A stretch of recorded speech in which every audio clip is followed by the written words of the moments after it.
Good morning, andito naman tayo ngayon sa bukid. Ayan o. Nagbabasa ka ng lahat dito. Ayan, balik tayo dito sa bukid. May dala na tayo yero, lagyan na natin ng atip yung ginawa naming kubo nakaraan. Lagyan na namin. Ayan. Si Kuya Edmond doon, dala-dala niya na yung isa. Si Papa doon, dala niya yung kawayan. Ito yung paborito ko dito. Iharap ko lang Yan guys ito yung paborito ko dito Wow, ang ganda, di ba? Napakaganda niyan. Ayan ang paborito ko dito pag ganitong oras. Yan yung makikita mo yung mga pag na yan. Yan. Dito ay napapalibutan tayo ng bundok. Yan Yun. Ang ganda, di ba? Ito talaga nag-aanino-anino pa. Ito talaga yung pinaka-paborito ko pag umaga na maglakad dito. Pag may basakan, pag may naggaganito, nagko-cultivate, maganda rin siya. Pag may tanim, maganda rin siya. Maganda pa rin lahat. Maganda sa lahat. Pag may nagko-cultivate. So, ang ganda. Ayan lakad na tayo doon. Lakad na kami. Yun yung fog. Ang ganda, di ba? Wow, yung mga ulap. Habang nagkakapi-kapi ka doon, doon. Yan, sa bahay na yan. Habang nagkakapi-kapi ka dyan, pinagmamasdan yung mga ganyan dito sa paligid. Sobrang nakapaka-relax. Relax. Nakapaka-relax. Diba? Lakad lang muna tayo. So ayan, nandito na tayo. Ayan yung atipan natin ngayon. Ginawa natin nakaraan. Namin pala. Yan. Dito ko babakod. Bakod kami. Pahinga lang muna tayo saglit. Habos. Balik tayo dyan. Kalahati pa natin. Dahil kalahating araw lang tayo dito. Kalahating araw lang ako. Aalis rin ako. Babalik ako doon sa bayan. Meron po kasi kaming lalakaran. Papunta na tayo doon sa kubo. Dala-dala natin to. Diyan tayo nakawil lakaran. Kasi doon dito. Ayan Yan. May lake. Ganda. Pag ito malinis lahat, ang maganda mang kawil dyan. Yan malinis hanggang doon. Kunin lang natin tong ito, ay tinanggal yung pako. Ito yung ko, stand, camera stand. Naubo pa rin tayo. Dito natin, kakabit na natin ngayon yung yero, baka may atip na. So mainit na kasi.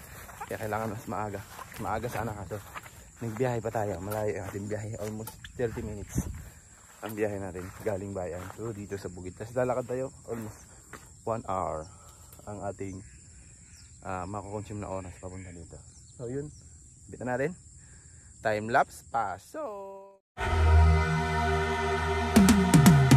Cause I've been living life right like I could just die any minute. Going for a ride down the side, PCH country limit. I don't need a guide, follow lights, take me where I wanna visit. Are you alive? Or just breathing? Cause I've been living life right like I could just die any minute. Going for a ride down the side, PCH country limit. I don't need a guide, follow lights, take me where I wanna visit. Are you alive? Or just breathing? Flashing red lights, driving at night, windowless ride, feeling alive. Nothing in sight, forever in flight. Follow those lines, we'll make it this time. Blurry street lights, work as a guide to memories that we're making tonight. Oh yeah, we'll make it tonight. Yeah, I'll do anything that I feel like I wanna do. Natipan na natin. Yan, dito yung ating mga kasama. Ayan, papakuan na lang natin dito. Doon na una natin sa taas. Mahirap doon sa taas Dito. Madali na pakuan. Sa baba na kaya na abutin. Tapos yun yung ginagawa ng Papa. Yan yung boundary. Yung nakarang kasi yung planong tawid doon. Pero hindi na kasi baka magbaha. Mahirap kontrolin yung tubig. Kaya dito na lang sa gilid yan. Kaya nililisa na lang. So yun guys. Tapos na. Natipan na. So yan dapat bakuran ko na dyan. Dito. Ito yung galing sa bahay. Na galing doon sa kubo. Tinanggal ko kasi may bukbok. Pero ngayon wala na, nainitan na, nabilad na. Tsaka na ulan na. Ang ano lang. Kulang. Kapos. kapos siya dito. Yan, ganyan. Ang gagawin ko na lang sunod, nakaangat. Hindi siya nakapahiga, nakaangat siya pag ganun. Para magamit pa yan, sayang. Tapos meron ako sobra rin sa bahay doon na nakaangat. Yan ang ilalagay natin dyan. Yan ang purpose po niyan, kasi pwede man lagyan natin ng net na lang yan. Kaya lang, mga aso kasi dito. Yan. So, pag may harang yan na matigas, hindi maano ng aso. Pag may makita mga itlog dyan, ano yun ng aso yan, lagyan natin ng harang na matigas. Tapos lagyan natin ng net para sa mga snake. Ayan. Okay, ito na. Ayan na, nakalagay na yung baklad. Baklad.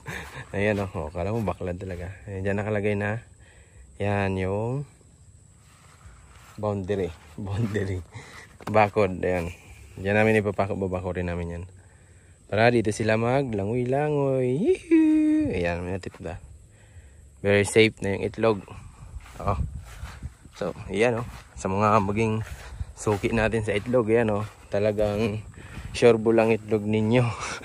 Itlog na mabibili ninyo. Kasi, ayan malinis at hindi siya nababasa. Pwede nyong patagalin sa mga nagbibinta. Pwede nyong patagalin. Ayan may seal dyan. May harang. Ito yung pintuan natin papasok tayo dito. Ganun. Kasi kukuha tayong itlog yan. Yan. Nagdating dito. Ayan. Dito may langoy pa rin. Tapos malilim yan Yan malilim yan. Yan. Dito nakabakod pag ganun. Hanggang dito lagyan natin ng net. Para malawak yung nila area. Yan. Ganyan siya. Dito. Lapad yung area.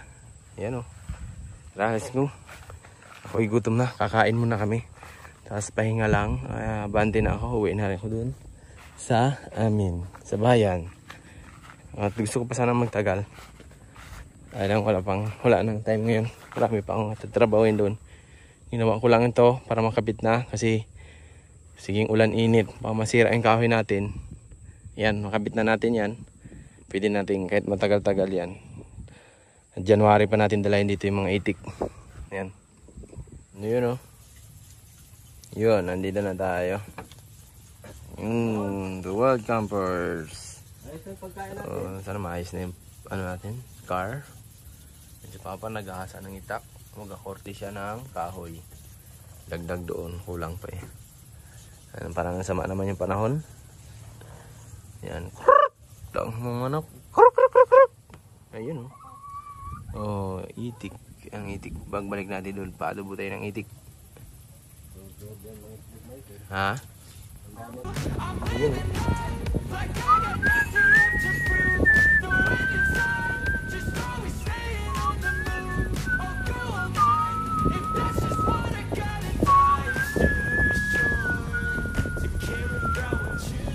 sarap ng hangin dito guys.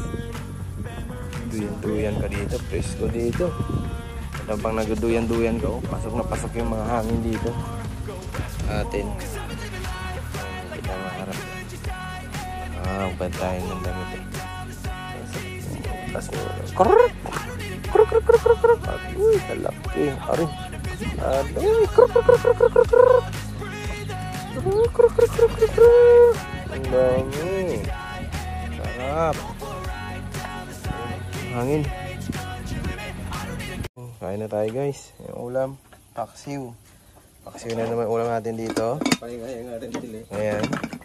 Tsaka egg. Produkto ng mga natin dito, alaga. Yun. Kakain tayo. Ayun guys. Ayun. Tamat-tamat na akong pauwi. Tamat-tamat na akong uwi.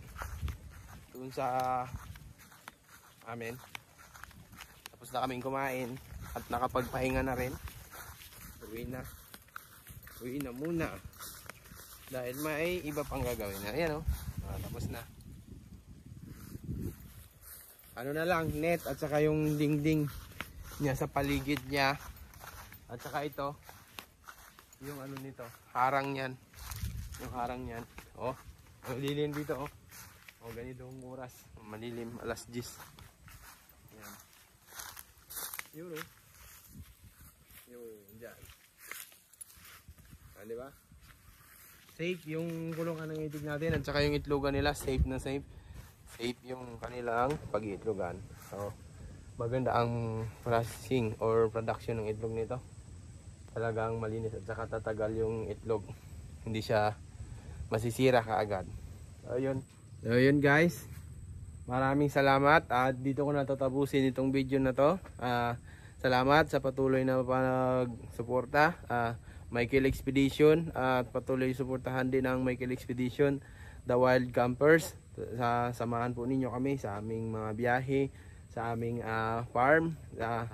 Samahan nyo po kami sa aming adventure, sa aming adventure dito sa farm, sa mga ginagawa namin dito sa farm, sa aming adventure sa labas at kahit saan man dito sa lugar namin. Salamat. Patuloy nyo pong suportahan ang Wild Campers, Michael Expedition. Salamat po guys. At dito, babalik po tayo. Babalik pa ako susunod ulit para dito sa schedule na to. Siguro sana pag yan, tapos na natin, matapos na namin. Kasi buong araw na ako noon, sana matapos ko na. At pagdala namin ng mga itik dito ay sisilong na lang sila. O yun lang.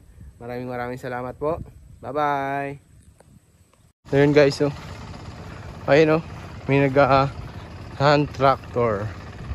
So pag ganito yung ginagawa, ano na to eh, linang na to siya. Linang, yan. Pag ganyan na, malapit na yung mag-direct. Malapit na sila magsabog ng bini. Ayan, oh. Shout out sa mga farmers. Pagpatuloy nyo lang yan. Nandito lang ako. Ayun, dating farmers tayo. Pero ngayon tayo farmers pa rin. Sa ibang ano lang, hindi na sa basakan. Pero sunod, babalik tayo sa pagpa-farm. Ayun, oh. Bye!